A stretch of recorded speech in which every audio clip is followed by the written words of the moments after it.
আমি যতদূর উপলব্ধি করতে পেরেছি সেটা হচ্ছে লালন সাঁইজির জীবনের শেষ দিককার এই পথটি।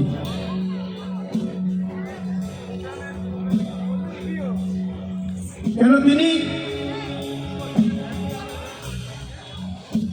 উপলব্ধি করেছেন যে এই প্রাণ পাখি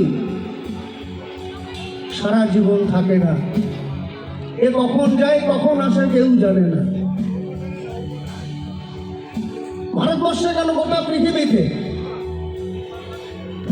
কোটি কোটি টাকার মালিক আছে, কিন্তু এই প্রাণ পাখিকে ধরে রাখার ক্ষমতা কারো হয় না, হবেও না। এই যে বাসের কথা বলছি,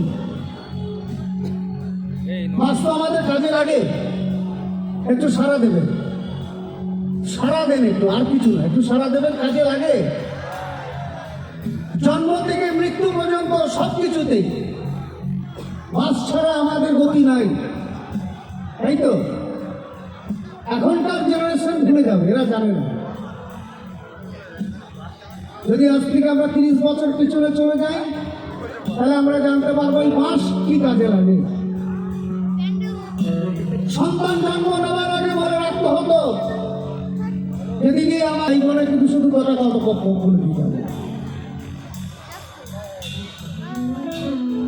এই মা বোনেদের ছেঁড়া কাপড় আর কিছু একটু গরম জল, বাঁশ বাগান থেকে বাঁশ কেটে নিয়ে তাকে ব্লেডের মতন ধার করানো হতো।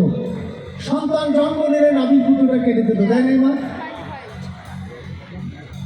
আমাকে দিয়েছে কিনে জানি না, কিন্তু তখন ছিল, এখনো আছে, এখনো গ্রামগঞ্জে এই ভরসাটাই আছে। আর এই যে বাসের কথা বলছি, তো বাস যে এখন কে কাটে দেয় কেউ জানে না। নিজের ছেলেই ছাড়া না বাস দিতে, আমি আর কি বলবো তখন।